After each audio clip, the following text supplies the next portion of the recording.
শ্রমজীবী যারা আছেন মনক্ষুণ্ণ হবেন না, মন ছোট করবেন না। You are the super hero remittance fighter of our country. একজন পরিচ্ছন্নতা কর্মী, তারও 20 থেকে 30,000 টাকা বাংলাদেশে ঢোকে প্রতি মাসে। আপনি চিন্তা করতে পারেন 6টা মাস যদি রেমিটেন্স বন্ধ হয়, শ্রীলঙ্কার চেয়েও খারাপ অবস্থায় বাংলাদেশে চলে যাবে। এটা আল্লাহর পক্ষ থেকে একটা স্পেশাল রাহমা, মার্সি এন্ড ব্লেসিংস, যে আমাদের রিজিকের তাগিদায় সারা বিশ্বে যে কাজ করতে হয়, আমরা কাজ করি আর দেশে টাকা পাঠাই, আর সচল থাকে আমার দেশের অর্থনীতির চাকা। আলহামদুলিল্লাহ পড়েন। সো বাংলাদেশের গভর্নমেন্টকে আমি বিনীত অনুরোধ জানাবো, শ্রম মন্ত্রণালয়কে অনুরোধ জানাবো, এয়ারপোর্ট অথরিটিকে অনুরোধ জানাবো, আমার শ্রমজীবী ভাইদের সাথে ভালো আচরণ করুন, তাদের সাথে কোঅপারেট করুন।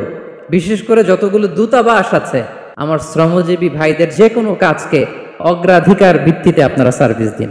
তারা ভালো থাকলে ভালো থাকবে বাংলাদেশ। আসসালামু আলাইকুম ওয়া রাহমাতুল্লাহি তাআলা ওয়া বারাকাতুহু। নাহমাদুহু ওয়া নুসাল্লি আলা রাসূলিহিল কারীম। আম্মা বা'দু ফাআউযু বিল্লাহি মিনাশ শাইতানির রাজীম। বিসমিল্লাহির রাহমানির রহিম। ইয়া আইয়ুহাল ইনসানু ইন্নাকা কাদিহুন ইলা রাব্বিকা কাদহান ফামুলাকি। সাদাকাল্লাহুল আযীম। রাব্বি ইশরাহ লি সাদরি ওয়া ইয়াসসির লি আমরি ওয়াহলুল উকদাতাম মিন লিসানি ইয়াফকাহু কওলি। বাংলাদেশ ইয়ুথ কমিউনিটি মালয়েশিয়া কর্তৃক আয়োজিত আন্তর্জাতিক শ্রমিক দিবস 2024 উপলক্ষে মালয়েশিয়ার রাজধানী কুয়ালালামপুরের ডাউন টাউনে অবস্থিত উইসমা এমসিএর গ্র্যান্ড বলরুমে ইসলামে শ্রমিকের অধিকার শীর্ষক আলোচনা সভায় আপনারা যারা উপস্থিত হয়েছেন, আপনাদের সবাইকে জানাচ্ছি আন্তরিক শুভেচ্ছা এবং অভিনন্দন। আহলান ওয়া সাহলান ওয়া মারহাবান বিকুম ফি হাদাল লিকা আত-তাইয়িব আল মুবারাক। আলহামদুলিল্লাহ, আমরা অত্যন্ত সৌভাগ্যবান যে আমরা এমন একটা ধর্ম পেয়েছি যে ধর্মটা মজলুমকে নিয়ে কথা বলে। The vulnerable people of the society, সমাজে যারা মজলুম, অসহায়, যাদের কথা কেউ বলে না, তাদের অধিকার নিয়ে ইসলাম কথা বলে। আলহামদুলিল্লাহ পড়েন। ইসলাম শ্রমিকের অধিকার নিয়ে কথা বলে, লেবার রাইটস নিয়ে ইসলাম কথা বলে, ইসলাম উইমেন রাইটস নিয়ে কথা বলে, নারী অধিকার নিয়ে কথা বলে, ইসলাম হিউম্যান রাইটস নিয়ে কথা বলে, ইসলাম মানবাধিকার নিয়ে কথা বলে, ইসলাম অ্যানিমাল রাইটস নিয়ে কথা বলে, প্রাণী অধিকার নিয়ে কথা বলে। আল্লাহু আকবার। আপনি চাইলেই একটা প্রাণীকে আঘাত করতে পারবেন না। আমাদের দেশে এটা খুব বাজে একটা কালচার। কুকুর একটা দেখলেই আমরা কি করি? হয় ঢিল ছড়ি, না একটা লাথি মারি। কিছুই করে নাই আপনাকে, পাশ দিয়ে যাচ্ছে, দেখলেই কি ঢিল মারে, লাথি মারে। আরো অনেক জঘন্য জঘন্য কাজ আমরা করি। তাহলে যারাই যেখানে বিপন্ন, মানবতা যেখানে বিপন্ন, সেখানেই ইসলাম হাজির হয়েছে। আলহামদুলিল্লাহ। এজন্য ইসলাম পেয়ে আমরা খুশি না বেজার বলেন? এজন্য প্রত্যেক সালাতের পরে আমরা ঘোষণা দিই, রাদিতু বিল্লাহি রাব্বা ওয়া বিল ইসলামি দীনা ওয়া বি মুহাম্মাদিন নাবিয়্যান ওয়া রাসূলা। আমরা আল্লাহকে রব হিসেবে পেয়ে খুশি, আমরা ইসলামকে দিন হিসেবে পেয়ে খুশি। তো আমরা রাসূল সাল্লাল্লাহু আলাইহি ইসলামকে নবী এবং রাসূল হিসেবে পেয়ে খুশি। তার মানে প্রত্যেক সালাতের পরে আমরা কি করি? এটার অ্যানাউন্সমেন্ট দেই। তো ইসলাম এমন একটা ধর্ম, যেখানেই মানবতা বিপন্ন সেখানেই ইসলাম হাজির। তো আজকে আমরা লেবার রাইটস ইন ইসলাম, ইসলামে শ্রমিকের কি অধিকার, শ্রমিকদের যে রাইটস আছে, অধিকার আছে, এটা নিয়ে ইসলাম কি বলে, এই টপিকে আমরা কথা শুনবো ইনশাআল্লাহ বিইذنিল্লাহ। সম্মানিত শুধু আমি শুরুতেই কালামুল্লাহ মাজিদের একটি আয়াত তেলাওয়াত করেছি, সূরাতুল ইনশিকাকের 6 নম্বর আয়াত, যেখানে আল্লাহ তাআলা ইরশাদ করছেন, ইয়া আইয়ুহাল ইনসানু ইন্নাকা কাদিহুন ইলা রাব্বিকা কাদহান ফামুলাকি। অর্থাৎ হে মানুষ, তুমি তোমার রবের কাছে পৌঁছা পর্যন্ত কঠোর পরিশ্রম করতে হবে, অতঃপর তুমি তার সাক্ষাৎ লাভ করবে। আমাদের আলটিমেট গোল হচ্ছে আমরা আল্লাহর কাছে ফিরে যাব, ঠিক কিনা বলেন? কেউ মারা গেলে আমরা কি বলি? ইন্না লিল্লাহি ওয়া ইন্না ইলাইহি রাজিউন। আমরা আল্লাহর জন্য এবং আল্লাহর দিকেই আমরা ফিরে যাব। তো আল্লাহ বলেন, ইন্নাকা কাদিহুন ইলা রাব্বিকা কাদহান ফামুলাকি। হে মানুষ, তুমি তোমার রবের কাছে পৌঁছা পর্যন্ত কঠোর পরিশ্রম করতে হবে, তারপরে তুমি তোমার রবের সাক্ষাৎ পাবে। তার মানে দুনিয়াটা হচ্ছে পরিশ্রমের জায়গা। প্রিয় ভাইরা, এখানে পরিশ্রম না করলে সফলতার দেখা মিলে না। বাঁচতে হলে, সারভাইভ করতে হলে, টিকে থাকতে হলে আপনাকে পরিশ্রম করতে হবে। এই পৃথিবীতে কেউ কাউকে জায়গা করে দেয় না, এখানে জায়গা করে নিতে হয়, ঠিক কিনা বলেন? আপনি যদি পরিশ্রম করেন, পরিশ্রমে যে ঘাম ঝরে শরীর থেকে, পরিশ্রমের ঘামে জন্ম নেয় সফলতার বীজ। আপনি যখন হাড় ভাঙ্গা পরিশ্রম করবেন, এই পরিশ্রমের যে লোনা পানি বেরোবে, যে ঘাম বেরোবে, এই ঘামেই জন্ম নেয় সফলতার বীজ। এবং সফলতার কোনো শর্টকাট হয় না প্রিয় ভাইরা। অনেকে অল্পতে সফল হতে চায়, শর্টকাট খুঁজে, আছে না নাই? না, সফলতার জন্য আপনাকে লং কাটে যেতে হবে। ওখানে কোনো লিফট থাকে না, সিঁড়ি বেয়ে উঠতে হয়। অনেকে চায় যে সফলতার লিফটে উঠবো, সুইচ চাপবো, সাকসেসফুল ইন লাইফ। না, এত সহজ না, আপনাকে সিঁড়ি বেয়ে উঠতে হবে। তাহলে পরিশ্রমের কোনো বিকল্প নেই। এই দুনিয়াটা হচ্ছে পরিশ্রমের জায়গা, সংগ্রামের জায়গা। আপনি সফল হতে হলে আপনাকে পরিশ্রম করতে হবে, করতেই হবে। আর পরিশ্রমে কোনো লজ্জা নেই। আমি বিভিন্ন আমার আলোচনায় বলি, কাজে লজ্জা নেই। কিসে লজ্জা নেই? আওয়াজ করে বলুন সবাই। কাজে লজ্জা নেই। লজ্জা হচ্ছে অলসতায়, লজ্জা হচ্ছে হাত পাতায়, লজ্জা হচ্ছে অকর্মণ্যতায়। কাজে লজ্জা আছে? লজ্জা কিসে বলেন সবাই? লজ্জা হচ্ছে অলসতায়, অকর্মণ্যতায়। যারা কাজ না করে ফুটানি মারে, ওইটাতে লজ্জা। অনেকে আছে ফুটানি মারে, আছে না নাই? কাজ করে না, শো অফ, ফুটানি। এই ফুটানিতে লজ্জা, কিন্তু পরিশ্রমে কোনো লজ্জা নেই। এজন্য আল্লাহ তাআলা বললেন, ইয়া আইয়ুহাল ইনসান ইন্নাকা কাদিহুন ইলা রাব্বিকা কাদহান ফামুলাকি। হে মানুষ, তোমার রবের কাছে পৌঁছা পর্যন্ত তোমাকে পরিশ্রম করতে হবে। হাড় ভাঙ্গা পরিশ্রম করে আমার কাছে আসতে হবে, তবেই সফলতা মিলবে। অন্য আয়াতে আল্লাহ তাআলা বলছেন, লাকাদ খালাকনাল ইনসানা ফি কাবাদ। নিশ্চয়ই মানুষকে আমি কষ্ট এবং পরিশ্রম নির্ভর করে তৈরি করেছি। এই পৃথিবীতে টিকে থাকতে হলে তাকে পরিশ্রম করতে হয়, কষ্ট করতে হয়। এবং দুনিয়ার এই সাইকেলটা যদি দেখেন, দিন এবং রাতের যে সাইকেল, রাতকে আল্লাহ বানিয়েছেন ঘুমের জন্য, রেস্ট নেওয়ার জন্য, বিশ্রামের জন্য। আর দিনকে আল্লাহ বানিয়েছেন কর্মচঞ্চল করে, কাজের জন্য। দিনের মধ্যে কর্মস্পৃহা আছে। আল্লাহ তাআলা সূরা নাবাতে বলছেন, ওয়াজআলনান নাহারা মাআশা। আমি দিনকে বানিয়েছি কর্মচঞ্চল। দিনে আপনি কাজ করবেন, হাড় ভাঙা পরিশ্রম করবেন, তবেই সফলতা ধরা দিবে, ঠিক কিনা বলেন? তাহলে প্রথমে আমরা জানলাম এই পৃথিবীতে পরিশ্রম করতেই হবে, পরিশ্রমের কোনো বিকল্প নেই। সফল হতে চাইলে কি করতে হবে? আওয়াজ করে বলবেন, কি করতে হবে? এবং ইসলাম এই পরিশ্রমকে উৎসাহিত করে। পরিশ্রমের মাধ্যমে যে ইনকাম, এটাকে উৎসাহিত করে। বিষ্ণু ঈসা ইসলাম বলেন, মা আকালা আহাদুন তাআমান কাত্তু খায়রান আইয়াকুলা মিন আমালি ইয়াদাই। মানুষ পরিশ্রম করে, তার দুই হাত দিয়ে উপার্জন করে যে জীবিকা নির্বাহ করে, এর চেয়ে শ্রেষ্ঠ জীবিকা পৃথিবীতে আর নেই। আল্লাহু আকবার। আপনারা যারা কষ্ট করে ঘাম ঝরিয়ে উপার্জন করেন, এই পৃথিবীতে এর চেয়ে শ্রেষ্ঠ উপার্জন আর হতে পারে? পরিশ্রম করে ঘাম ঝরিয়ে আপনি যে রিজিক এর বন্দোবস্ত আপনার হয়, এই খাবারের চেয়ে শ্রেষ্ঠ খাবার পৃথিবীতে হতে পারে? এরপর বিষ্ণু সাল্লাল্লাহু আলাইহি ওয়াসাল্লাম বললেন, ওয়া ইন্না নাবিয়াল্লাহি দাউদ আলাইহিস সালাম কানা ইয়াকুলু মিন আমালি ইয়াদিহি। আল্লাহর নবী দাউদ আলাইহিস সালাম তিনি নিজ হাতের উপার্জন থেকে খেতেন। সুবহানাল্লাহি ওয়া বিহামদিহি। তিনি আর্মর বানাতেন, যুদ্ধাস্ত্র। তিনি বর্ম বানাতেন, নিজ হাতে বর্ম বানিয়ে, যুদ্ধাস্ত্র বানিয়ে বিক্রি করে সেটা দিয়ে জীবিকা নির্বাহ করতেন। আল্লাহু আকবার। তাহলে পরিশ্রমের কোনো বিকল্প নেই। শ্রমের মাধ্যমে যে উপার্জন, এটা শ্রেষ্ঠ উপার্জন।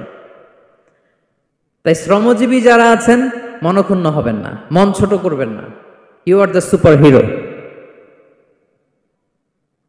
You are the super hero, you are the remittance fighter of our country. এর জন্য রাস্তা দিয়ে যখন হাঁটবেন, বুক ফুলিয়ে হাঁটবেন, আর বস্তা ভরে টাকা নিয়ে দেশে ফিরবেন, ঠিক কিনা বলেন? বুক ফুলিয়ে হাঁটতে হবে। এজন্য আমি আমার প্রিয় মাতৃভূমি বাংলাদেশের গভর্নমেন্টকে অনুরোধ করব, আমাদের শ্রমজীবী ভাইদের যাতে সুবিধা হয়, এই ব্যবস্থা আপনাদের করতে হবে। বিনীত অনুরোধ রাখবো। শ্রম মন্ত্রণালয়ে যারা দায়িত্বে আছেন, স্পেশালি তাদেরকে রিকোয়েস্ট করব, আমাদের শ্রমজীবী ভাইদের যেন কোনো কষ্ট না হয়। কারণ তাদের পাঠানো রেমিটেন্সে সচল থাকে আমার দেশের অর্থনীতির চাকা। তারা ভালো থাকলে ভালো থাকবে বাংলাদেশ। ভেরি সিম্পল, ঠিক কিনা বলেন? আমার যে ভাইটা পরিচ্ছন্নতা কর্মী, রাস্তা ক্লিন করে, এয়ারপোর্টে ওয়াশরুম ক্লিন করে, একজন পরিচ্ছন্নতা কর্মী, তারও 20 থেকে 30,000 টাকা বাংলাদেশে ঢোকে প্রতি মাসে। আপনি চিন্তা করতে পারেন? হ্যাঁ, 6টা মাস যদি রেমিটেন্স বন্ধ হয়, শ্রীলঙ্কার চেয়েও খারাপ অবস্থা বাংলাদেশে চলে যাবে। জাস্ট অনলি 6 মান্থস ভয়ঙ্কর অবস্থা হবে বাংলাদেশের। এটা আল্লাহর পক্ষ থেকে একটা স্পেশাল রাহমা, মার্সি এন্ড ব্লেসিংস, যে আমাদের রিজিকের তাকিদায় সারা বিশ্বে যে কাজ করতে হয়, আমরা কাজ করি আর দেশে টাকা পাঠাই, আর সচল থাকে আমার দেশের অর্থনীতির চাকা। আলহামদুলিল্লাহ পড়েন। সো বাংলাদেশের গভর্নমেন্টকে আমি বিনীত অনুরোধ জানাবো, শ্রম মন্ত্রণালয়কে অনুরোধ জানাবো, এয়ারপোর্ট অথরিটিকে অনুরোধ জানাবো, আমার শ্রমজীবী ভাইদের সাথে ভালো আচরণ করুন, তাদের সাথে কোঅপারেট করুন। বিশেষ করে যতগুলো দূতাবাস আছে সারা বিশ্বে, বাংলাদেশের যে মিশনগুলো, দূতাবাসগুলো, আমার শ্রমজীবী ভাইদের যে কোনো কাজকে অগ্রাধিকার ভিত্তিতে আপনারা সার্ভিস দিন। এটা দিতেই হবে, ঠিক কিনা বলেন? তারা ভালো থাকলে ভালো থাকবে বাংলাদেশ। তো এই জন্য শ্রমের কোনো বিকল্প নাই। নিজ হাতে উপার্জিত অর্থ, নিজ হাতে উপার্জিত কামাই, এটা শ্রেষ্ঠ কামাই। তো আলহামদুলিল্লাহ আজকের অডিয়েন্সের মধ্যে শ্রমজীবী ভাইয়েরা বেশি। আলহামদুলিল্লাহ পড়েন। এটা আমাদের সৌভাগ্য। এই যে বাংলাদেশে এখন চাকরি নাই, চাকরির বাজার মন্দা, মাস্টার্স পাশ করে বেকার টোটো কোম্পানির ম্যানেজার, এরকম আছে না নাই? তার বিপরীতে আল্লাহ তাআলা আপনাদেরকে মালয়েশিয়া নিয়ে আসছে। প্রতি মাসে আপনি টাকা পাঠান, আলহামদুলিল্লাহ। আপনি বাংলাদেশের যে উন্নয়ন, বাংলাদেশের যে ডেভেলপমেন্ট, এই যে স্মার্ট বাংলাদেশ বলে বলে মন্ত্রীরা মুখে ফেনা তুলে ফেলে, এটার গর্বিত অংশীদার আপনি, ঠিক কিনা বলেন? আপনি গর্বিত অংশীদার। You are the contributor, you are the real contributor. আপনার অবদানে বাংলাদেশ আজকে সচল, আলহামদুলিল্লাহ। সো মন ছোট করার কোনো সুযোগ নেই। নিজ হাতে উপার্জিত কামাই, এটা পৃথিবীর শ্রেষ্ঠ কামাই, আলহামদুলিল্লাহ। পরিশ্রমের মাধ্যমে যে উপার্জন, এটাকে ইসলাম আমাদেরকে উৎসাহিত করে। শুধু নামাজ, রোজা, জিকির এগুলো নিয়ে ইসলাম আমাদেরকে পড়ে থাকতে বলেনি। কোরআনিক অর্ডার হচ্ছে আপনার নামাজ শেষ, আপনি বেরিয়ে পড়বেন, কাজে বেরিয়ে যাবেন। ফাইদা কুদিয়াতিস সালাতু ফান্তাশিরু ফিল আরদি ওয়াবতাগু মিন ফাদলিল্লাহ। বিধানটা কার বলুন? আওয়াজ করে বলুন, বিধানটা কার? এটা কোরআনিক ভার্ডিক্ট, কোরআনের বিধান। নামাজ শেষ, গোল হয়ে বসে জিকির করতে বলা নাই আল্লাহ। আল্লাহ বলেছে ফান্তাশিরু ফিল আরদ ওয়াবতাগু মিন ফাদলিল্লাহ, জমিনে ছড়িয়ে পড়ো, আল্লাহর রিজিক তালাশ করো। নামাজ শেষ, বেরিয়ে যাবেন। কৃষক চলে যাবে মাঠে, শ্রমজীবী চলে যাবে ফ্যাক্টরিতে, শিক্ষকরা চলে যাবে তাদের শিক্ষা প্রতিষ্ঠানে, কর্পোরেট ওয়ার্ল্ডের লোকেরা চলে যাবে তাদের প্রতিষ্ঠানে। ডেভেলপমেন্ট করতে হবে, সিভিলাইজেশন করতে হবে। নামাজের পরে গোল হয়ে বসে থাকা চলবে না। কি ব্যালেন্স দেখেছেন ইসলাম? আজান হয়েছে তো মসজিদে আসো, নামাজ শেষ বেরিয়ে পড়ো, আলহামদুলিল্লাহ। কি ভারসাম্যপূর্ণ ইসলাম। ফাইদা কুদিয়াতিস সালাতু ফান্তাশিরু ফিল আরদ, যখন সালাত শেষ জমিনে ছড়িয়ে পড়ো, আল্লাহ রিজিক অন্বেষণ করো। তাহলে শুধু নামাজ রোজার মধ্যে ইসলাম নয়, আপনাকে কর্মঠ হইতে হবে, পরিশ্রম করতে হবে, হাড় ভাঙা পরিশ্রম। বিশ্বনবী সাল্লাল্লাহু আলাইহি ওয়াসাল্লাম অত্যন্ত পরিশ্রমী ছিলেন। He started his first career as a shepherd. সুবহানাল্লাহ। ওনার প্রথম ক্যারিয়ার উনি রাখাল হিসেবে শুরু করেছেন। রাখালরা যে কাজ করে, অর্থাৎ মরুভূমিতে ভেড়া, মহিষ, ভেড়া, ছাগল, তারপর বকরি, দুম্বা, এই চরানোর কাজগুলো দিয়ে বিষ্ণু সাল্লাল্লাহু আলাইহি ওয়াসাল্লাম তার ক্যারিয়ার শুরু করেছেন অ্যাজ এ শেফার্ড। বিষ্ণু সাল্লাল্লাহু আলাইহি ওয়াসাল্লাম বলেন, সহিহ বুখারীর বর্ণনা, মা বাআসাল্লাহু নাবিয়্যান ইল্লা রাআল গানাম। আল্লাহ তাআলা এই পৃথিবীতে এমন কোন নবী পাঠায় নাই যে নবীরা ছাগল চড়ায় নাই। সুবহানাল্লাহ পড়বেন না? সাহাবারা বললেন, ওয়া আনতা ইয়া রাসূলুল্লাহ, হে আল্লাহর নবী আপনিও ছাগল চড়িয়েছেন? বিষ্ণু সাল্লাল্লাহু আলাইহি ওয়াসাল্লাম বললেন, নাআম, আমিও ছাগল চড়িয়েছি।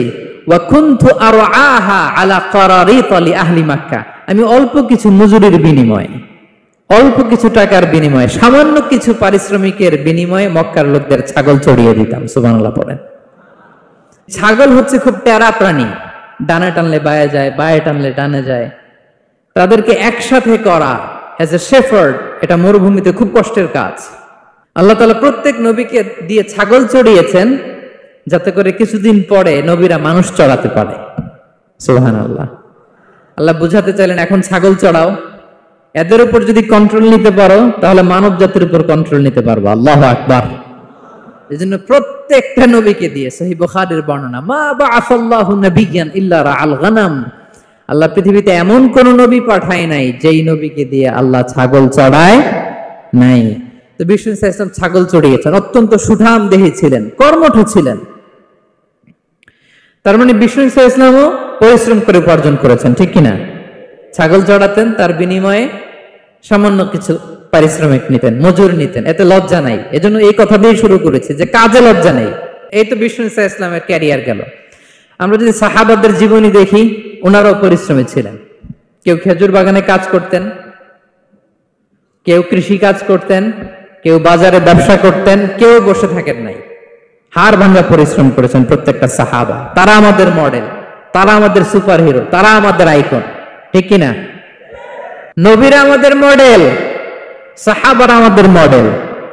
বিষ্ণু সাল্লাল্লাহু আলাইহি ওয়াসাল্লাম কর্মঠ ছিলেন, ওনার সাহাবারা অত্যন্ত কর্মঠ ছিল।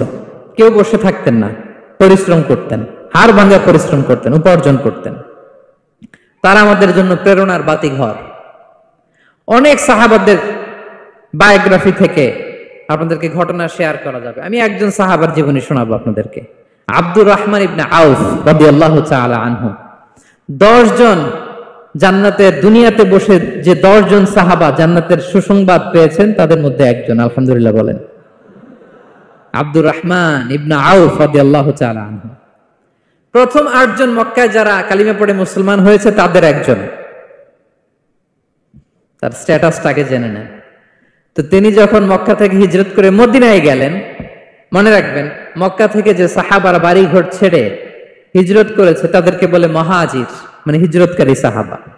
আর মদিনাতে যে সমস্ত সাহাবারা তাদেরকে রিসিভ করেছেন তাদেরকে বলে আল আনসার, মানে সাহায্যকারী সাহাবা। তো যারাই হিজরত করে মক্কা থেকে মদিনায় যেত, বিষ্ণু সাল্লাল্লাহু আলাইহি ওয়াসাল্লাম মদিনার কোন সাহাবীর সাথে তার ভাই পাতিয়ে দিতেন, আল মুআখাত, ব্রাদারহুড করে দিতেন, দায়িত্ব দিতেন যে তুমি এই সাহাবীকে দেখবে।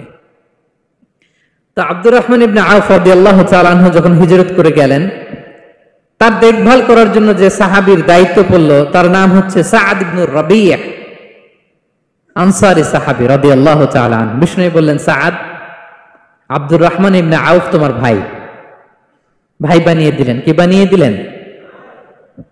তুমি তাকে টেক কেয়ার করবে, সে হবে তোমার মেহমান। সুবহানাল্লাহ। সাআদ ইবনে রাবিয়া রাদিয়াল্লাহু তাআলা আনহু তিনি আব্দুর রহমান ইবনে আউফকে ডেকে নিয়ে গেলেন, ঘরে নিয়ে গেলেন মেহমানকে, এবং বললেন, ইয়া সাআদ ইন্নী আকসারুল আনসারি মালান। হে সাআদ, তুমি চিন্তা করো না, তুমি মনে করো না যে তোমার ভরণ পোষণ দিতে আমার কষ্ট হবে। আমি মদিনার সবচাইতে বড় বিজনেস ম্যাগনেট,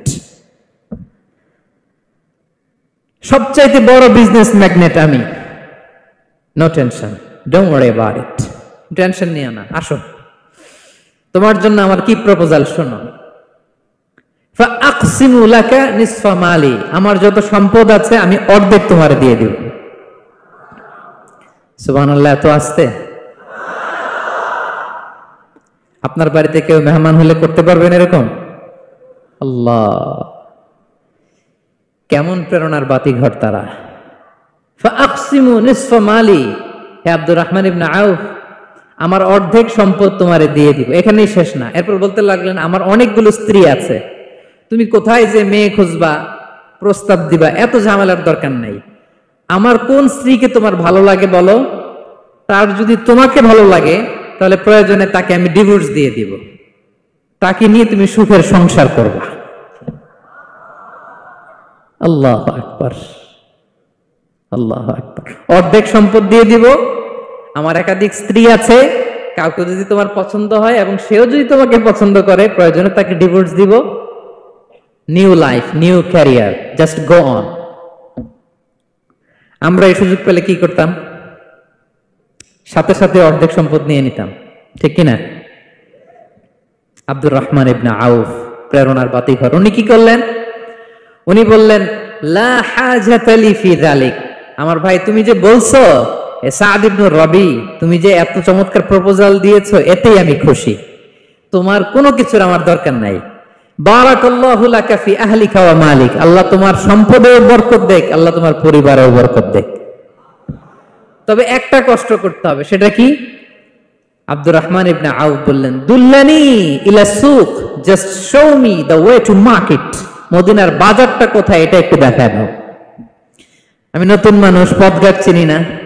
দুল্লানি ইলা সুক, just show me the way to market of Medina. মদিনার বাজারটা কোন রাস্তা একটু দেখায় দাও। আল্লাহু আকবার। সাদ ইবনে রবি বলেন, এই তো মদিনার বাজার। উনি যে কিছু ঘি কিনলেন, পনির কিনলেন, কিনে বিক্রি করলেন, প্রফিট করলেন। ওই প্রফিট দিয়ে আরো বেশি করে কিনলেন, আবার বিক্রি করলেন, প্রফিট, আবার বিক্রি করলেন, প্রফিট। এই কেনা বেচা করতে করতে 1-2 মাসের মধ্যে উনি মদিনার one of the biggest business magnate হয়ে গেলেন। আল্লাহু আকবার। কি হাড় ভাঙ্গা পরিশ্রমই না তারা করেছেন। একেবারে রেডি ক্যারিয়ার ছিল, গেলাম সবচেয়ে বড় বিজনেসম্যানের অর্ধেক সম্পত্তি পেয়ে গেলাম। He didn't accept the ready career, rather he made his own path with his own endeavor. নিজের চেষ্টায়, নিজের পরিশ্রমে, নিজের ঘাম ঝরিয়ে নিজের ক্যারিয়ার তৈরি করেছেন। চিল্লায় বলেন ঠিক কিনা? This is the biography of Abdul Rahman ibn Auf radiyallahu ta'ala anhu. সাহাবারা কতটা পরিশ্রম করেছেন, তার মানে বিশ্বনবী পরিশ্রমী ছিলেন, সাহাবারা পরিশ্রমী ছিলেন। এবং বিষ্ণু ঈসা ইসলাম পরিশ্রম করতে বলতেন সবাইকে, হাত পাততে নিষেধ করতেন। কারণ দারিদ্রতা বড্ড ভয়ঙ্কর। দারিদ্রতা যার আসে সে বুঝে। বাংলা একটা কথা আছে, অভাব যখন দরজায় এসে দাঁড়ায়, ভালোবাসা তখন। হ্যাঁ, সবার মুখস্থ, দেখছেন? অভাব যখন দরজায় এসে দাঁড়ায়, ভালোবাসা তখন জানলা দিয়ে পালায়। দারিদ্রতা ঈমান কেড়ে নেয়। আপনি পার্বত্য চট্টগ্রামের অবস্থা জানেন? আমাদের বাংলাদেশের পাহাড়ি এলাকার অবস্থা জানেন? ওখানে আমাদের গরিব মুসলিম ভাইদেরকে সামান্য কিছু টাকা পয়সা দিয়ে ওদেরকে খ্রিস্টান বানিয়ে ফেলতেছে মিশনারি গুলো। এই খবর তো আমরা রাখি না। দারিদ্রতা বড্ড ভয়ঙ্কর। এজন্য বিষ্ণু ঈসা ইসলাম দারিদ্রতা থেকে আল্লাহর কাছে পানাহ চাইতেন। তিনি বলতেন, আল্লাহুম্মা ইন্নী আউযু বিকা মিনাল ফাকরি ওয়াল কিল্লাতি ওয়াদ-দিল্লাহ। ও আল্লাহ, I seek refuge with you from poverty, from insufficiency and humiliation. ও আল্লাহ, আমি তোমার কাছে দারিদ্রতা থেকে পানাহ চাই। ও আল্লাহ, আমি তোমার কাছে স্বল্পতা থেকে পানাহ চাই। ও আল্লাহ, আমি তোমার কাছে লাঞ্ছনা থেকে পানাহ চাই। পড়েন আমিন।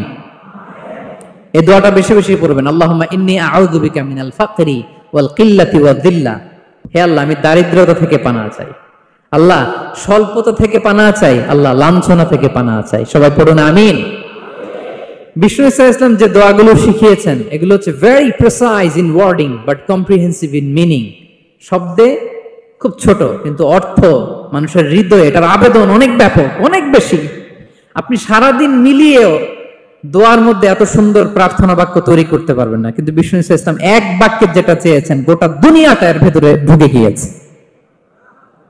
আল্লাহুম্মা ইন্নী আউযু বিকা মিনাল ফাকরি ওয়াল কিল্লাতি ওয়াদ-দিল্লাহ। আল্লাহ, দারিদ্রতা থেকে পানাহ চাই। বিষ্ণু ঈসা ইসলাম নিজে স্বয়ং দারিদ্রতা থেকে পানাহ চাইতেন। তাহলে দারিদ্রতার সাথে আমাদের কোনো সম্পর্ক? আমরা পরিশ্রম করব, আমরা কাজ করে খাবো, কাজে কোনো লজ্জা নেই। লজ্জা অলসতায়। চিল্লায় বলেন ঠিক কিনা? এবং বিষ্ণু ঈসা ইসলামের কাছে কেউ যদি হাত পাতত, যদি দেখতেন তার কাজ করার যোগ্যতা আছে, বিষ্ণু ঈসা ইসলাম ভিক্ষা দিতেন না, কাজে উৎসাহিত করতেন, ভিক্ষাবৃত্তিকে অনুৎসাহিত করতেন। এক যুবক এসে হাত পাতলো, বিষ্ণু ঈসা ইসলাম, আর কিছু দেন। নবী বললেন, তুমি তো শক্ত সামর্থ্য মানুষ, বাসায় কি আছে বলো? সে বলে, আমার বাড়িতে একটা পানি খাওয়ার জগ আছে আর একটা চাদর আছে। বিষ্ণু ঈসা ইসলাম বললেন, নিয়ে আস। সে নিয়ে আস। এবার বিষ্ণু ঈসা ইসলাম চাদর আর জগ দুইটা নিয়ে সাহাবাদেরকে বললেন, মাইয়াশতারি হাযাইন, কে কিনবে? অকশন চিনেন? অকশন, অকশনে কি করে? নিলামে দাম তোলে না? রাসূল সাল্লাল্লাহু আলাইহি ওয়াসাল্লাম তার চাদর আর জগটা নিলামে তুললেন। এই কে কিনবে? মাইয়াশতারি হাযাইন, মাইয়াশতারি হাযাইন। একজন বলল, ফাকালা রাজুল আনা আখিযুহুমা বিদিরহাম, ইয়া রাসূলুল্লাহ আমি 1 দিরহামে কিনবো। কয় দিরহাম? বিষ্ণু বললেন 1 দিরহাম, 1 দিরহাম, 1 দিরহাম, মানে এর চেয়ে কেউ বাড়াবে কিনা? মাইয়াজিদু আলা যালিক, এর চেয়ে বাড়ায় দিবা কে? আরেক সাহাবী বলল ইয়া রাসূলুল্লাহ আমি 2 দিরহামে কিনবো। 2 দিরহাম, 2 দিরহাম, 2 দিরহাম, আর বাড়ে না। বিষ্ণু সাল্লাল্লাহু আলাইহি ওয়াসাল্লাম তার কাছে 2 দিরহাম দিয়ে বিক্রি করে দিলেন। 2 দিরহাম নিয়ে যুবককে বললেন নাও, এই 1 দিরহাম দিয়ে কিছু খাবার কিনে তোমার ফ্যামিলিকে দিয়ে আসো, আরেক দিরহাম দিয়ে একটা কুঠার কিনে নিয়ে আসো। তো যুবক কুঠার কিনে আনলো। ফাওয়াদাআ লাহু আর-রাসূল সাল্লাল্লাহু আলাইহি ওয়াসাল্লাম ইয়াদান, রাসূল সাল্লাল্লাহু আলাইহি ওয়াসাল্লাম নিজ হাতে ওই কুঠারের একটা হাতল লাগাই দিলেন কাঠের। কারণ শুধু কুঠার দিয়ে তো হবে না, একটা হাতল থাকতে হবে না? বিষ্ণু সাল্লাল্লাহু আলাইহি ওয়াসাল্লাম ওনার মোবারক হাতে, বরকতময় হাতে ওই কুঠারে একটা হাতল লাগাই দিলেন। এবার বললেন যাও, 1 দিরহাম দিয়ে কুঠার, আরেক দিরহাম দিয়ে খাবার কিনে আনো। এই কুঠার দিয়ে জঙ্গলে যে কাঠ কেটে লাকড়ি বেচে জীবিকা নির্বাহ করো। সামনের 15 দিন আমার সামনে যেন তোমার ঘুরঘুর করতে না দেখি। এ বেচারা গেল, 1 দিরহাম দিয়ে ফ্যামিলিতে খাবার দিল, আর লাকড়ি নিয়ে কাঠ কাটতে না কাটতে কয়েকদিনের ব্যবধানে ও 10 দিরহাম কামায় ফেলছে। আস্তে আস্তে আস্তে আস্তে সে স্বাবলম্বী হয়ে গেল। এরপর একবার বিষ্ণু ইসলামের কাছে আসছে। বিষ্ণু ইসলাম তারে বলে, মানুষের কাছে হাত পাতার চেয়ে, দুয়ারে দুয়ারে ভিক্ষা করার চেয়ে তোমার মতো এরকম কাঠ কেটে, জঙ্গলে কাঠ কেটে বাজারে বিক্রি করা অনেক ভালো। আল্লাহু আকবার। এই হচ্ছে বিষ্ণু ইসলামের ক্যারেক্টারিস্টিক্স। তিনি ভিক্ষাবৃত্তিকে অনুৎসাহিত করতেন। এই যে গল্পটা, what is the moral of the story? কি শিখলাম? 1 নম্বর যেটা শিখলাম, তিনি কাজ করে খেতে উৎসাহিত করেছেন। চাইলেই বিষ্ণু ইসলাম ওই 2টা জিনিস বিক্রি করে 2 দিরহাম দিয়ে বলতে পারতেন যাও 2 দিরহাম দিয়ে খাবার কিনো। ওই বেলা খেয়ে রাতের বেলা আরেক দুয়ারে যে ভিক্ষা করতো, ঠিক কিনা বলেন? কথা বুঝতেছেন? 2 দিরহাম দিয়ে যদি খাবার কিনতো তো দুপুরে খেয়ে রাতে কি করতো? আবার হাত পাততো। সেটা করে নাই, কাজ করে খেতে উৎসাহিত করেছেন এবং স্থায়ী সমাধান করে দিয়েছেন। কারণ কাজ কাজই, কাজে কোনো ছোট বড় নাই। আছে? কাজে কোনো ছোট বড় আছে না। তাহলে ইসলাম আমাদেরকে পরিশ্রমী হতে শেখায়, কর্মমুখী হতে শেখায়। ইসলাম কতটা কর্মমুখী ধর্ম দেখেন। বিষ্ণু ইসলাম বলেন, ইন কামাতিস সাআ ওয়া ফি ইয়াদি আহাদিকুম ফাসিলা, কেউ যদি দেখে কিয়ামত হয়ে যাচ্ছে, কি হয়ে যাচ্ছে? সবাই বলুন। কেউ যদি দেখে কিয়ামত হয়ে যাচ্ছে আর তার হাতে একটা চারা বীজ আছে, গাছের চারা। কি আছে? গাছের চারা। সে গাছের চারা রোপণ করতে গেছিল, ওদিকে যায় দেখে কিয়ামত শুরু হয়ে গেছে। বিষ্ণু নবী বলেন, ফাইন ইসতাতাআ আন লা তাকুমা হাত্তা ইয়াগরিসাহা ফালইয়াগরিসহা, সে যদি পারে কিয়ামত হওয়ার আগেই ওটা রোপণ করে দিতে, সে যেন তাড়াতাড়ি করে রোপণ করে দেয়। আল্লাহু আকবার। ইসলাম কতটা কর্মমুখী ধর্ম। কিয়ামত শুরু হয়েছে, বিষ্ণু বলেন তার উপর কিয়ামত আসার আগে সে যদি চান্স পায় চারা বীজটা যেন রোপণ করে দেয়। আর আমরা এখন আখিরুজ জামান, দাজ্জাল আসবে, কিয়ামত হয়ে যাবে, 2025 সালেই হবে, এগুলো বলে কাজকর্ম সব বন্ধ করে দিচ্ছে। এরকম ডাকাইত আছে না নাই? হ্যাঁ বলেন, আছে না নাই? তা আখিরুজ জামান কি আপনারা এটা শিখায়, এই লেসন শিখায়? আখিরুজ জামান আসবে, দাজ্জাল আসবে, তো আপনার সমস্যা কি? দাজ্জাল আসবে দেখি তো আপনাকে বিজনেস করে এমন টাকা কামাইতে হবে যাতে করে দাজ্জাল আসলে আমি আমার অর্থ দিয়ে মুজাহিদিন ভাইদেরকে সহায়তা করতে পারি। দাজ্জাল আসবে তো আপনার প্রবলেম কি? আপনার বডি বিল্ডিং করতে হবে, আপনার ফ্যামিলিকে তারবিয়া দিতে হবে, আপনার সোসাইটিকে সমৃদ্ধ করতে হবে, আপনাকে সভ্যতার কারিগর হইতে হবে। আপনার সব কাজ আপনি আরো বাড়াই দিবেন দাজ্জালের প্রশ্ন আসলে। এখন দাজ্জাল আসবে, 25 সালেই আসবে, 26 সালেই কিয়ামত হবে। কি হবে ক্যারিয়ার দিয়ে, আর কি হবে ব্যবসা করে? এরকম আছে না নাই? এরকম করা যাবে? বিশ্বনবী কি বললেন? কিয়ামত হইতেছে, তুমি দেখতেছো চাক্ষুষ বিলা আয়ান, দেখতেছো কিয়ামত হইতেছে, আর তুমি গাছ লাগাইতে গেছিলা। যদি সুযোগ হয় কিয়ামত হওয়ার আগে আগে কি করো? গাছ লাগাও। সুবহানাল্লাহ পড়বেন না? প্রিয় ভাইয়েরা, আমরা যেন পরিশ্রমী হই, আমরা যেন কর্মঠ হই, আমরা যেন অলস না হই। বিষ্ণু ইসলাম অলসতা থেকে আল্লাহর কাছে পানাহ চাইতেন। আল্লাহ আমাদেরকে বোঝার তৌফিক দান করুক, আমরা পড়ি আমিন।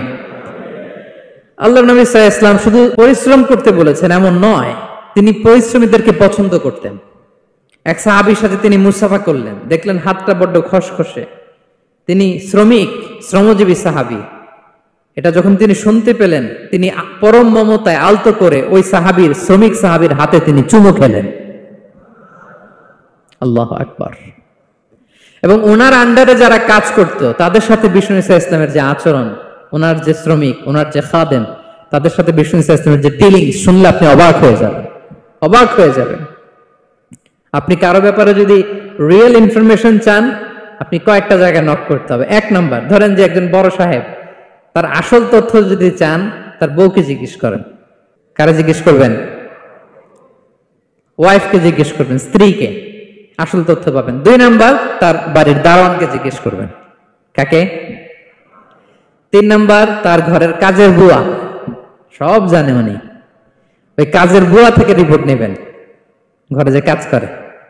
4 নাম্বার, তার ড্রাইভার, দারোয়ান, কাজের বুয়া, ওয়াইফ, এদের কাছ থেকে যদি আপনি জিজ্ঞেস করেন, ফলের বিড়াল বেরিয়ে আসবে। ঠিক কিনা বলেন? তো আসেন বিষ্ণু ইসা ইসলামের যে খাদেম, কর্মচারী, তারা একটু জিজ্ঞেস করি বিষ্ণু ইসা ইসলামের আচরণ কেমন ছিল। বিষ্ণু ইসা ইসলামের খাদেমের নাম হচ্ছে আনাস রাদিয়াল্লাহু আনহু। আলহামদুলিল্লাহ, খাদিমুর রাসূলিল্লাহ, বিষ্ণু ইসা ইসলামের খাদেম। আসেন ওনাকে জিজ্ঞেস করি যে বিষ্ণু ইসা ইসলামের আচরণ কেমন ছিল। আনাস রাদিয়াল্লাহু তাআলা আনহু বলেন, খাদিমতুন নবিয়্যা 10 সিনিন, আমি বিষ্ণু ইসা ইসলামের 10 বছর খেদমত করেছি। 1-2 বছর না, 10 বছর বিষ্ণু ইসা ইসলামের খেদমতে আমি নিয়োজিত ছিলাম। ফামা ক্বালা লি লিমা সানা'তা ওয়ালা লিমা লা সানা'তা, 10 বছরের মধ্যে একদিনও কখনো বলে না, এ আনাস এটা কেন করলা, এ আনাস এমনটা কেন হলো, এটা কেন করলা না, একদিনের জন্য বলে নাই। কেন এটা করছো, কেন এটা করো নাই, এরকম কোনো প্রশ্ন আমাকে কোনোদিন করে নাই। সুবহানাল্লাহ। আনাস রাদিয়াল্লাহু তাআলা আনহু কি ভুল করেন নাই? করছেন। ছোট মানুষ তো, একেবারে ছোট বাচ্চা ছিলেন। ওনার আম্মা যখন আনাস রাদিয়াল্লাহু তাআলা আনহুকে নিয়ে আসছে, বিষ্ণু ইসা ইসলাম মক্কা থেকে হিজরত করে মদিনায় আসলেন, সবাই বিশ্বনবীকে ঘিরে ধরলো, সবাই বিশ্বনবীকে সালাম দেয়, মুসাফা করে, হাদিয়া দেয়। আনাসের মা চোখের পানি ছাড়ে, বিষ্ণুনবীর কাছে লজ্জায় এসে বলে, ইয়া রাসূলুল্লাহ, সবাই আপনাকে উপহার দেয়, সবাই আপনাকে হাদিয়া দেয়, আমি আপনারে কি হাদিয়া দেব? হাদিয়া দেওয়ার মতো কিছু নাই, আমার এই কলিজার টুকরা আনাস ছাড়া, আমি আনাসকেই আপনারে হাদিয়া দিয়ে দিলাম। ইয়াখদুমুকা ইয়া রাসূলুল্লাহ, হে নবী, আনাস আপনার খেদমত করবে, আপনার অজুর পানি এনে দিবে, আপনার মেসওয়াকটা এনে দিবে, আপনার জুব্বাটা এনে দিবে। আমি আমার কলিজার টুকরা, আমার নাড় ছেঁড়া ধন আনাসকেই আপনার উপহার দিয়ে দিলাম। আনাস রাদিয়াল্লাহু তাআলা আনহু বিষ্ণু ইসা ইসলামের সাথে থাকতেন, অজুর পানি এনে দিতেন, জামা এনে দিতেন। বিষ্ণু বললেন, আনাস আমার ওই জুব্বাটা নিয়ে আসো। ছোট্ট আনাস জুব্বা আনতে যে মদিনার বাচ্চারা খেলতেছে, আমাদের দেশে যে খেলে, কুতকুত খেলে, চারা খেলে, এইটা খেলে, সেইটা খেলে, ওই খেলাধুলা দেখে নবীর জামা আনার কথা উনি ভুলে গেলেন। বাচ্চাদের সাথে দাঁড়িয়ে খেলা দেখতে আরম্ভ করলেন। এখন সময় গড়িয়ে অনেক হয়ে গেল, আনাসও আসে না, জুব্বাও আসে না। ঘটনা কি? বিষ্ণু ইসলাম বললেন, যাই নিজের জামা নিজে নিয়ে আসি।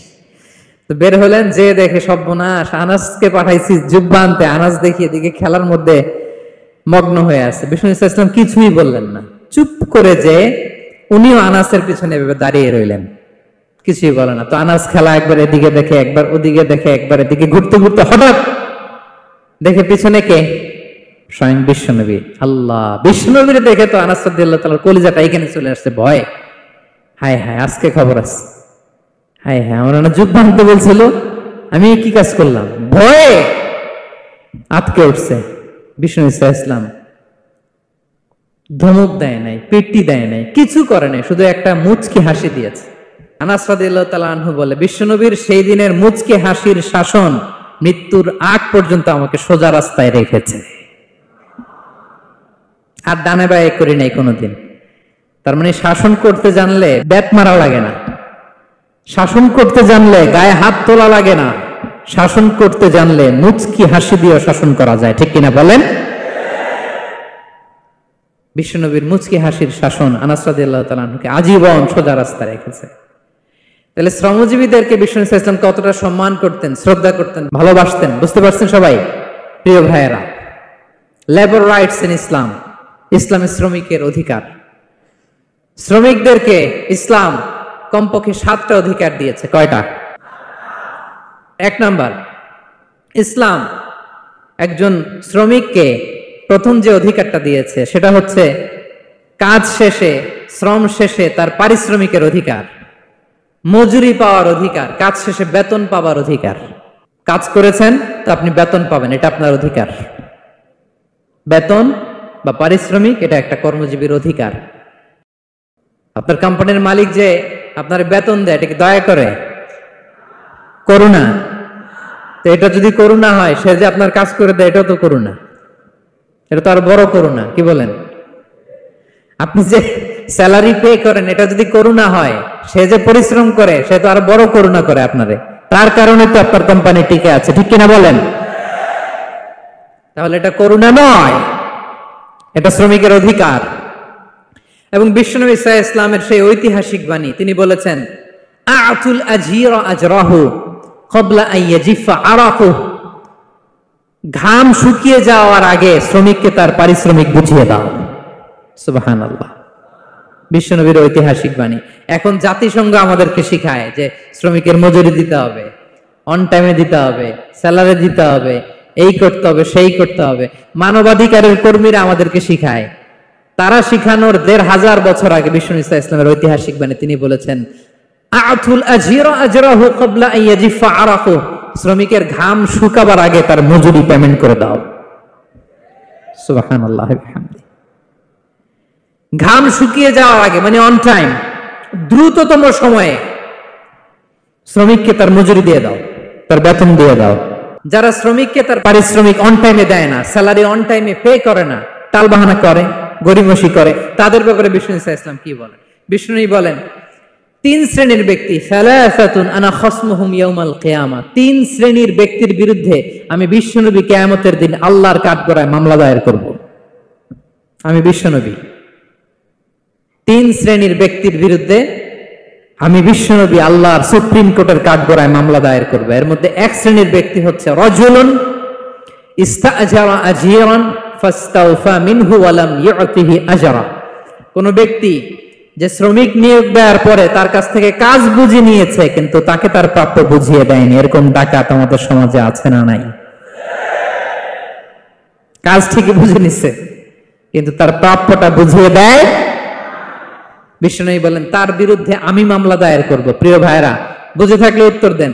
বিশ্বনবী যার বিরুদ্ধে মামলা দায়ের করবে, তার জান্নাত তো একেবারে ডাইরেক্ট, তাই না?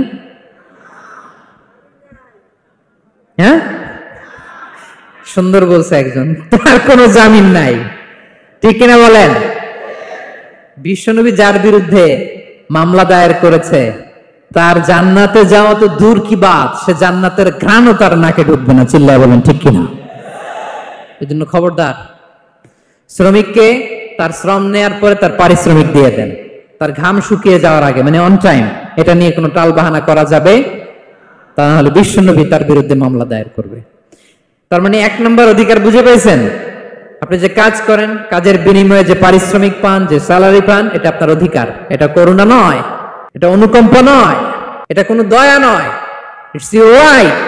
এটা আপনার অধিকার। আওয়াজ করে বলুন তো, গলা ফুলিয়ে, এটা আপনার কি? 2 নাম্বার, একটা শ্রমিককে ইসলাম যে অধিকার দেয়, সেটা হচ্ছে চুক্তি মাফিক সকল সুযোগ সুবিধা প্রাপ্তির অধিকার।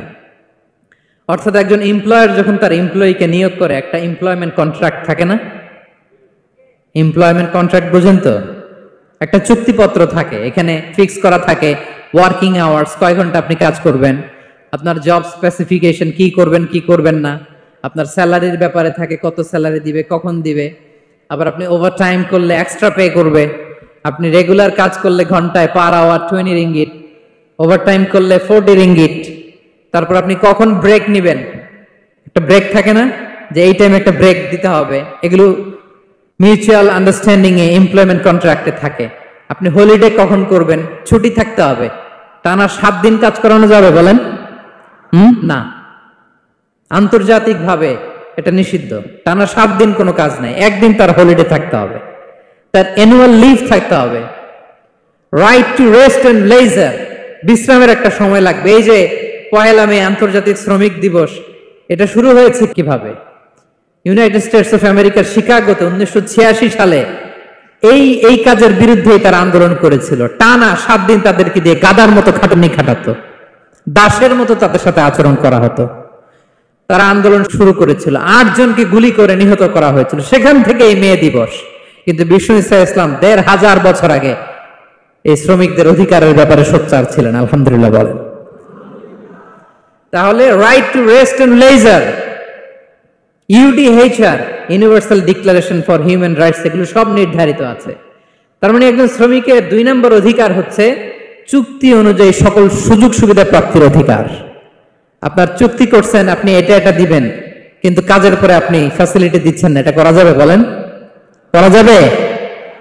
আল্লাহর কোরআন কি বলছে শুনুন। আল্লাহর কোরআন বলে, ইয়া আইয়ুহাল্লাযীনা আমানু আউফু বিল উকুদ, O you who believe fulfil your contract, ও বিশ্বাসীরা তোমরা তোমাদের চুক্তি পূর্ণ করো। ও আউফু বিল আহদি ইন্নাল আহদা কানা মাসউলা, তোমরা যে কমিটমেন্ট করেছো, যে কন্ট্রাক্ট করেছো, এই চুক্তি তোমরা পূর্ণ করো। তা না হলে কিয়ামতের কঠিন ময়দানে এই চুক্তির ব্যাপারে, কন্ট্রাক্টের ব্যাপারে, এই এগ্রিমেন্টের ব্যাপারে আপনারা জিজ্ঞেস করবে কে? তাহলে যা চুক্তি করেছেন সুযোগ সুবিধা তাই আপনাকে দিতে হবে। মালিক ভাইয়েরা মনে থাকবে তো নাকি? এগ্রিমেন্টে যা যা বলেছেন, যা যা লিখে সিগনেচার করেছেন তাই আপনাকে দিতে হবে। আদেশটা কার? সবাই বলুন। আপনি মন চাইলে হায়ার করবেন আর পরের দিন ফায়ার করবেন, এরকম করা যাবে? হ্যাঁ, চাইলে হায়ার ফায়ার, মন যা চায় তা করবেন, এটা করা চলবে না। তাহলে 2টা অধিকার গেল। 3 নম্বর, একজন শ্রমিককে ইসলাম যে অধিকার দিয়েছে সেটা হচ্ছে সুন্দর আচরণ পাবার অধিকার। তিনি আপনার ফ্যাক্টরির ওয়ার্কার, আপনার স্টাফ, এজন্য যা মনে চায় তা আচরণ করবেন, দাসের মতো আচরণ করবেন। এটা করা যাবে? আওয়াজ করে বলেন, করা যাবে? বিষ্ণু ইসলাম ইন্তেকালের আগে পুরা উম্মাকে 2টা বিষয় ওসিয়ত করেছেন। আওয়াজ করে বলুন তো কয়টা? 1 নম্বর হচ্ছে নামাজ। 1 নম্বর কি? আসসালাত। আসসালাত, রুহু বের হওয়ার আগে, ইন্তেকালের আগে বিষ্ণু বলেন আসসালাত, আসসালাত, নামাজ, নামাজ। উম্মতেরা নামাজের ব্যাপারে সতর্ক হও। 2 নম্বর তিনি বলেছেন ওয়ামা মালাকাত আইমানুকুম, তোমাদের অধীনস্থ যারা আছে তাদের ব্যাপারে সচেষ্ট হও, তাদের প্রতি সদয় হও, তাদের সাথে খারাপ আচরণ করো না। এটা কখন বলছেন? জুমার খুতবার সময়, সাহাবীদের সাথে গল্প করার সময়, বিবিদের সাথে আলোচনার সময়। কখন? Just right before his death. এখনই রুহু বেরোবে, ইন্তেকালের আগে তিনি বলেছেন উম্মতেরা আসসালাত, নামাজ, উম্মতেরা ওমা মালাকাত আইমানুকুম, তোমাদের কর্মচারীদের সাথে খারাপ আচরণ করো না। তাহলে 3 নম্বর হচ্ছে শ্রমিকদের সুন্দর আচরণ পাবার অধিকার, তাদের সাথে খারাপ আচরণ করা যাবে না। বিশ্ব ইসলাম শ্রমিকদের রাইটস, অধিকারের ব্যাপারে এতটা সোচ্চার ছিলেন, বিদায় হজের মতো, বিদায় হজের যে বাণী, যে ভাষণ, এই ঐতিহাসিক ভাষণেও বাদ যায়নি শ্রমজীবীদের কথা। সুবহানাল্লাহ পড়েন। বিদায় হজের ভাষণে বিশ্বনবী বলেছেন আরিকাকুম, আরিকাকুম আতইমুহুম মিম্মা তাআকুলুন ওয়াকসুহুম মিম্মা তালবাসুন। খবরদার ও আমার উম্মতেরা, এই ভাষণের পরে আর বড় কোনো ভাষণ আমার পক্ষ থেকে তোমরা পাবে না। তোমাদের কর্মজীবী, তোমাদের শ্রমিক, তোমাদের ওয়ার্কার, তোমাদের স্টাফদের ব্যাপারে সাবধান থাকো। তোমরা যা খাবে তাদেরও তা খাওয়াবে, তোমরা যা পড়বে তাদেরও তা পড়তে দিবে, তাদের প্রতি তোমরা সদয় হবে। বিদায় হজের বাণী তো বিষ্ণু ইসলাম আপনাদের কথা বলে নাই। আলহামদুলিল্লাহ পড়েন। কি রহমতের নবী ছিলেন, কি মায়ার নবী ছিলেন। শ্রমজীবীদেরকে বিষ্ণু ইসলাম এতটা ভালোবাসতেন। তাহলে 3 নম্বর যে অধিকার ইসলাম একজন শ্রমিককে দেয় সেটা হচ্ছে সুন্দর আচরণ পাওয়ার অধিকার। দেখবেন যে মালিক বা যে এমপ্লয়ার ভালো আচরণ করে, সব শ্রমিককে তাকে ভালোবাসে, তার জন্য দোয়া করে। আপনি মালিক হয়ে অসুস্থ, দেখবেন আপনার ওয়ার্কার গুলো জায়নামাজ বিছিয়ে সেজদায় পরে আপনার জন্য কাঁদে। এরকম আছে না নাই? মালিক হলে তো এরকম মালিক হইতে হবে, এমপ্লয়ার হলে তো এরকম হওয়া চাই, ঠিক কিনা বলেন? তাহলে আমরা শ্রমজীবীদের সাথে ভালো আচরণ করব, পারা যাবে তো ইনশাআল্লাহ? ইনশাআল্লাহ। 4 নাম্বার, কর্মক্ষেত্রে নিরাপত্তার অধিকার। শ্রমজীবী ভাইদের যে ওয়ার্ক প্লেস আছে সেখানে তাদের নিরাপত্তা থাকতে হবে, সেফটি মেজারমেন্ট থাকতে হবে।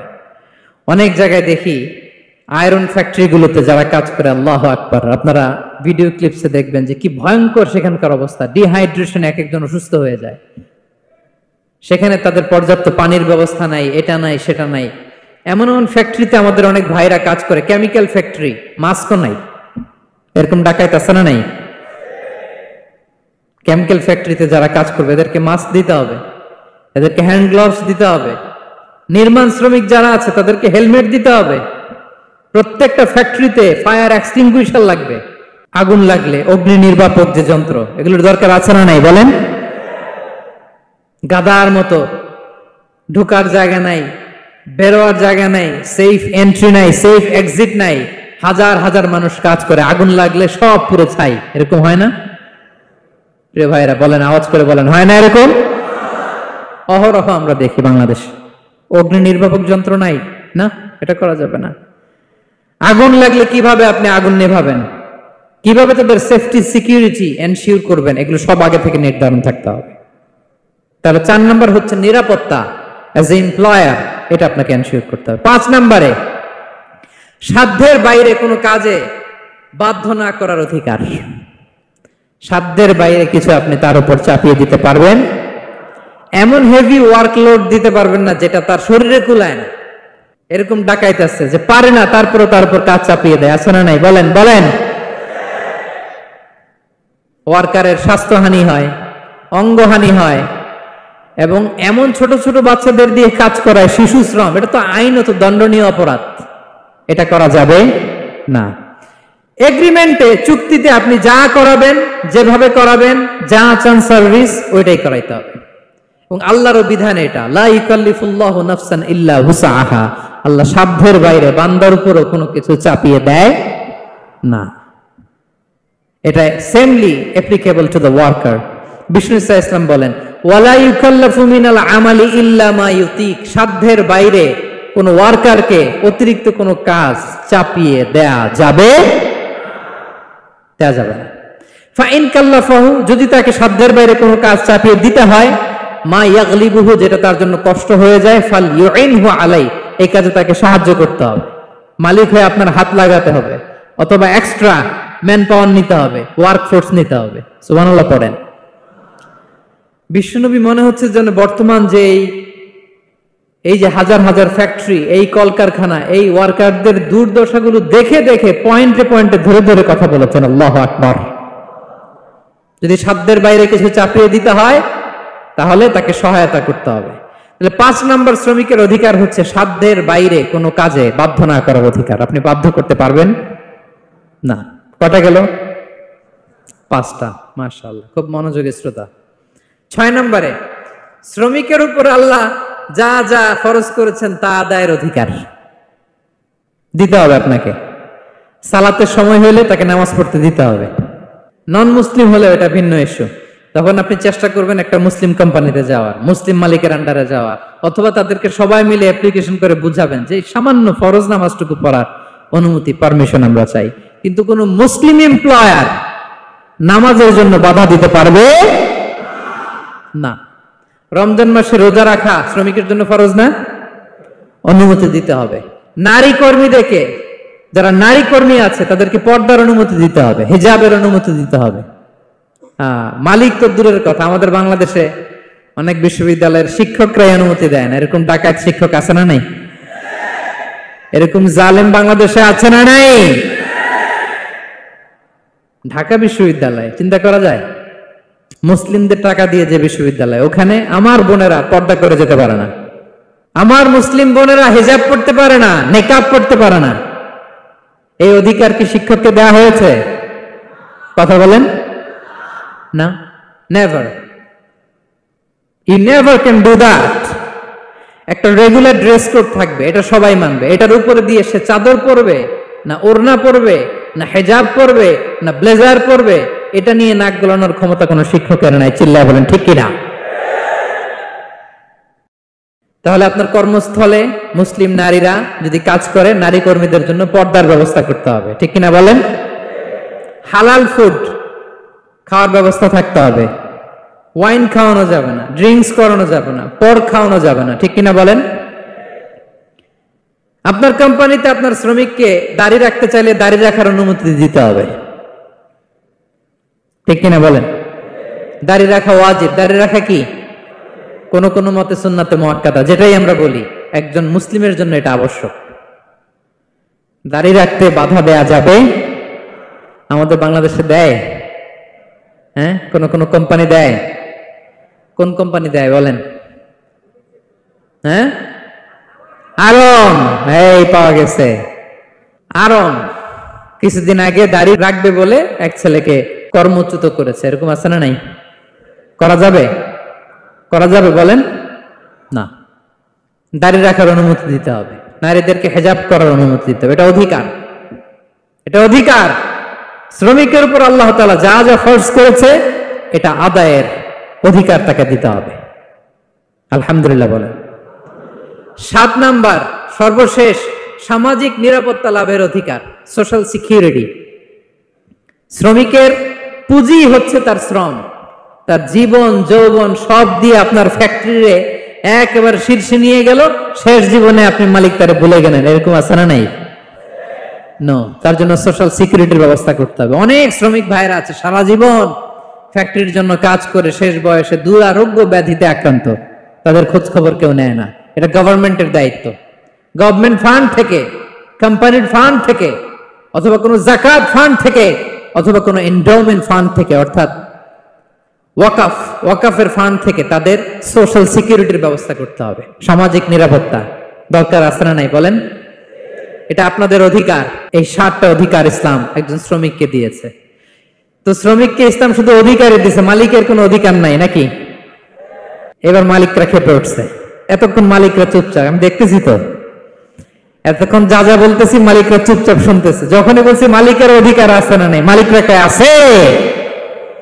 হ্যাঁ, ইসলাম চেক এন্ড ব্যালেন্স করেছে।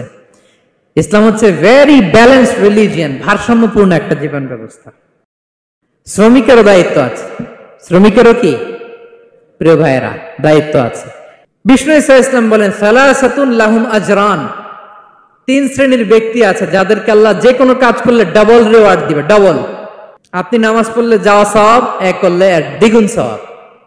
এর মধ্যে এক শ্রেণীর হচ্ছে ওয়াল আবদুল মামলুক ইযা আদা হাক্কাল্লাহ ওয়া হাক্কা মাওয়ালিহ, ওই দাস যে তার আল্লাহর ইবাদত করে, আল্লাহর হকও পালন করে আর তার মনিবের হকও পালন করে। এখানে দাস বলতে শুধু আগের সময়ের দাসই নয়, বর্তমান সময়ের যারা কর্মজীবী তারাও। কোন কর্মজীবী সে যদি আল্লাহর বিধান, আল্লাহর হক আদায় করে, পাশাপাশি যার আন্ডারে সে কাজ করে তার হকও আদায় করে, বিষ্ণু ইসলাম বলেন সব কাজে তার প্রতিদান হবে ডবল ডবল। করেন আল্লাহু আকবার। তাহলে শ্রমিকের দায়িত্ব হচ্ছে কোম্পানিকে যে সার্ভিস তার দেওয়া এটা পূর্ণাঙ্গ রূপে দিতে হবে। এটা হচ্ছে শ্রমিকের দায়িত্ব। 1 নম্বরের দায়িত্ব হচ্ছে লয়ালটি, আমানতদারিতা। 1 নম্বর দায়িত্ব কি? আপনি বেতন নেন আপনার বসের কাছ থেকে, কোম্পানির কাছ থেকে, কিন্তু সার্ভিস দেন আরেক কোম্পানির, হবে? বলেন। যার নুন খাই তার গুণ গাইতে হবে। আপনি যেই কোম্পানি থেকে স্যালারি নেন, সার্ভিস আপনার তাকে দিতে হবে। লয়ালটি থাকতে হবে, বিশ্বস্ততা, এটা জরুরি, এটা থাকতে হবে। আপনার মালিক আপনার কাছ থেকে এই লয়ালটি প্রাপ্য, সেজন্য আপনার উপর আস্থা রাখে, আপনার বস যেন আপনার উপর আস্থা রাখতে পারে, এইটা মালিকের অধিকার। কথা কি বুঝেন? হ্যাঁ, এবার শ্রমজীবী ভাইরা একটু ঠান্ডা হয়ে গেছে, দেখছেন চেক এন্ড ব্যালেন্স। কথা বলেন ঠিক কিনা? আপনার মালিক আপনার কাছ থেকে এটা প্রাপ্য, এটা তার অধিকার, বিশ্বস্ততা। ইন্না খায়রা মান ইস্তাজারতাল কবিউল আমিন, যাকে নিয়োগ দেওয়া হবে তার মধ্যে 2টা কোয়ালিটি থাকতে হয়। কয়টা? মুসা আলাইহিস সালাম ফেরাউনের বাবুর্চিকে 1 থাপ্পড় মারলেন রেগে মেগে। উনি থাপ্পড় মারছিলেন আদব শিক্ষা দেওয়ার জন্য, কিন্তু বেচারা সাথে সাথে মরে গেছে। উনি মারছিলেন আদব শিখানোর জন্য, বেচারা যে মরে যাবে মুসা আলাইহিস সালাম জানতেন না। এখন দেখে সর্বনাশ, সেটা তো মরে গেছে, অক্কা পাইছে। উনি দিলেন দৌড়। মুসা আলাইহিস সালাম দৌড়াতে দৌড়াতে প্রাণ ভয়ে চলে গেলেন আরেক সীমান্তে, মিশর ছেড়ে আরেক এলাকায়। যে দেখে কিছু লোক ধাক্কাধাক্কি করে তাদের উটগুলোকে পানি খাওয়াচ্ছে, আর 2টা মেয়ে পাশে চুপ করে বসে আছে। উনি বুঝতে পারলেন মেয়েগুলো এই ইয়াং ছেলেদের সাথে ধাক্কাধাক্কি করে টিকতে পারবে না। উনি এগিয়ে গেলেন, বললেন তোমরা পানি খাওয়াবো উটদেরকে? হ্যাঁ খাওয়াবো, আসো। উনি উটগুলো নিয়ে সবাইকে সরিয়ে পানি খাইয়ে দিলেন, মেয়েরা চলে গেল। এবার বাবার কাছে যে বলল, বাবা এমন এক ছেলের সন্ধান পাইছি, ছেলেটা খুব ভালো, আমাদের চেহারার দিকে তাকায় না, মাটির দিকে তাকিয়ে কথা বলে। আজকে এই লোক না থাকলে আমরা আমাদের ওটগুলোকে পানি খাওয়াতে পারতাম না। আর ভিনদেশি লোক আমরা চিনিও না। ইন্না খায়রা মান ইস্তাজারতাল কবিয়ুল আমিন। বাবা কাজ করেন, আমাদের তো রাখাল লাগবে, আমাদের দেখভাল করার জন্য তো একজন সুপারভাইজার দরকার, এই ছেলেকে আপনি কাজে রেখে দেন। সুবহানাল্লাহ বলবেন না? বাবা বলল, যাও নিয়ে আস। মেয়ে দুজন যে বলল, আব্বার কাছে চলেন, আব্বা আপনার কথা বলবে, আপনার সাথে আলাপ করবে। মুসা আলাইহিস সালাম বললেন, ঠিক আছে, তোমরা পেছনে পেছনে যাও, আমি তোমাদের আগে আগে যাই। তোমরা আমাকে বলবা যে ডানে না বায়ে না সামনে। সুবহানাল্লাহ পড়বেন না? কি চরিত্র, কি চরিত্র ছিল যাদের, যাতে করে তাদের দিকে তাকানো না লাগে, মুসা আলাইহিস সালামের নজর যেন তাদের দিকে না পড়ে। মুসা আলাইহিস সালাম বললেন, আমি আগে যাই, তোমরা পেছন থেকে বলো ডানে না বায়ে, কোন গলি, কোথায় যাব। আল্লাহু আকবার। তো যাওয়ার পরে মুসা আলাইহিস সালামের সততা, এই বিশ্বস্ততা আর স্ট্রেংথ, শক্তি দেখে ওনাকে কাজে রেখে দিলেন মেয়ে দুটার বাবা। সুবহানাল্লাহ বলেন। আর বললেন, এত বছর কাজ করবা, পারিশ্রমিক হচ্ছে কাজ যখন শেষ আমার এক মেয়েরে তোমার কাছে বিয়ে দিয়ে দিব। আল্লাহু আকবার। ওনারও থাকার জায়গা নাই, আশ্রয়ের কোনো বন্দোবস্ত নাই, আল্লাহ ব্যবস্থা করে দিলেন। আলহামদুলিল্লাহ পড়ে। তাহলে বিশ্বস্ত হইতে হবে। বিশ্বস্ত যেই, তার রুজির ব্যবস্থা করে দেয় কে? এই যে মুসা আলাইহিস সালাম ফেরাউনের বাবুর্চির থাপ্পড় মেরে চলে গেলেন, পরিচিত কেউ নাই, রিজিকের বন্দোবস্ত নাই, কিন্তু বিশ্বস্ততার কারণে আল্লাহ তাআলা রিজিকের ব্যবস্থা করে দিলেন। তাহলে এক নাম্বার মালিকের অধিকার হচ্ছে লয়ালটি। শ্রমিকদের বিশ্বস্ত হইতে হবে। আপনার পক্ষ থেকে বিশ্বস্ততা, এটা মালিকের প্রাপ্য। কথা বুঝতে পেরেছেন প্রিয় ভাইয়েরা আমার? 2 নাম্বার, চুক্তি অনুযায়ী শ্রম দেওয়া, এটা একজন শ্রমিকের দায়িত্ব। আপনার দায়িত্ব হচ্ছে 8 ঘন্টা কাজ করবেন, আপনি 6 ঘন্টা করেন আর 2 ঘন্টা এটা নিয়ে ইউটিউব, টিকটক, আচ্ছা হ্যাঁ, এটা করা যাবে? 8 ঘন্টার যদি চুক্তি হয় আর আপনি যদি প্রতিদিন 6 ঘন্টা কাজ করেন, আপনি যে পারিশ্রমিক পাবেন এটা হালাল হবে? বলেন বলেন, আওয়াজ করে সবাই বলুন না, হালাল হবে না। আপনার চুক্তি অনুযায়ী আপনাকে শ্রম দিতে হবে, এবং এই চুক্তি অনুযায়ী শ্রম পাওয়াটা একজন মালিকের অধিকার। একজন মালিকের 3 নম্বর অধিকার হচ্ছে to work in a best manner possible. আপনার সাধ্যের সবটুকু উজাড় করে দিয়ে কোম্পানির জন্য কাজ করতে হবে। কোন কাজ করলে সর্বোচ্চ ওয়েতে করতে হবে, সবচেয়ে বেস্ট ম্যানারে করতে হবে। অনেকে আছে ধরি তো ধরি না, করি তো করি না, এরকম আছে না? নাই না, ইসলাম এটা বলে না। বিষ্ণু ইসলাম বলেন, ইন্নাল্লাহা ইউহিব্বু ইযা আমিলা আহাদুকুম আমালান আইয়ুতকিনা। আল্লাহ তাআলা ওই কর্মচারীকে পছন্দ করে, আল্লাহ সুবহানাহু ওয়া তাআলা ওই কর্মচারীকে পছন্দ করে, ওই লোককে পছন্দ করে যে ব্যক্তি যখন কোনো কাজ করে ওটা মজবুত ভাবে করে, চমৎকার ভাবে করে, দ্য বেস্ট ওয়ে পসিবল, সুন্দর ভাবে করে। এরকম কাজ করা যাবে তো? বলেন বলেন, যাবে? এবং যে শ্রমিক, যে কর্মজীবী ভাইরা এইভাবে কাজ করে, তারা মালিকের নজরে পড়ে যায় খুব তাড়াতাড়ি, ঠিক কিনা বলেন? তাদের বেতন বেড়ে যায় তাড়াতাড়ি, তাদের অবস্থা তাড়াতাড়ি ভালো হয়। 4 নম্বর অধিকার হচ্ছে আপনি আন্তরিকতার সাথে কাজ করবেন, আপনার মালিকের কোম্পানিকে নিজের কোম্পানি মনে করবেন। পারা যাবে? শ্রমিক ভাইয়েরা আমার, আমার কলিজার টুকরা শ্রমজীবী ভাইয়েরা, মালিকের কোম্পানিকে নিজের কোম্পানি মনে করা যাবে?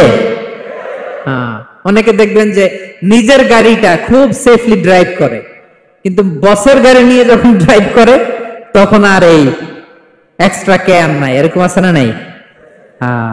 নিজের জিনিস খুব দেখে শুনে রাখে, কিন্তু কোম্পানির জিনিস যখন ইউজ করে ওইখানে সেই দেখভাল তার নাই। এরকম আছে না? নাই। এরকম করবেন আপনারা না। আপনি যে কোম্পানিতে কাজ করেন এটা নিজের কোম্পানি, ওইটার উত্তর সাকসেস, সফলতার জন্য আপনাকে আন্তরিক হইতে হবে। তাহলে এই 4টা অধিকার আল্লাহ তাআলা প্রত্যেকটা মালিককে দিয়েছে। তাহলে চেক এন্ড ব্যালেন্স হয়েছে? কথা কি সবাই বুঝতে পারছেন? আলহামদুলিল্লাহ পড়েন। পুরো আলোচনার সামারি বলি 1 মিনিটে। 1 number lesson, take away message সাথে করে নিয়ে যাবেন, যেটা শুরুতে বলেছিলাম। 1 নাম্বার কথা হচ্ছে সফলতার জন্য পরিশ্রমের কোনো বিকল্প নেই। হাড় ভাঙা পরিশ্রম করতে হবে আমাদের, আমাদের ক্যারিয়ারের জন্য, আমাদের ব্যবসার জন্য, আমার চাকরির জন্য আমাদের হাড় ভাঙা পরিশ্রম করতে হবে। কারণ শ্রমে কোনো লজ্জা নেই, পরিশ্রমে কোনো লজ্জা নেই, ঠিক কিনা বলেন? লজ্জা কিসে? অলসতায়। আমরা অলস হব না, অকর্মণ্য হব না, হাত পাতবো না, আমরা পরিশ্রম করে খাবো। 2 নাম্বার কথা, নবীগণ এবং সাহাবাগণ অত্যন্ত পরিশ্রমী ছিলেন, কর্মঠ ছিলেন, তারা আমাদের আইকন, আমরাও পরিশ্রমী হব। ইসলাম শ্রমিকের ব্যাপারে, শ্রমিকের অধিকারের ব্যাপারে এত জোরালো বক্তব্য দিয়েছে, পৃথিবীর কোন ধর্ম এভাবে দেয় নাই, ঠিক কিনা? আমরা যারা মালিক আছি, আমরা যেন আমাদের অধীনস্থ শ্রমজীবীদের প্রতি সদয় হই, তাদের অধিকার আদায়ের জন্য আমরা সচেষ্ট হই। আর আমরা যারা শ্রমিক আছি, কর্মজীবী আছি, আমরা আমাদের মালিকের কোম্পানিকে যেন নিজের কোম্পানি মনে করি, আন্তরিকতার সাথে, লয়ালটির সাথে যেন আমরা কাজ করি।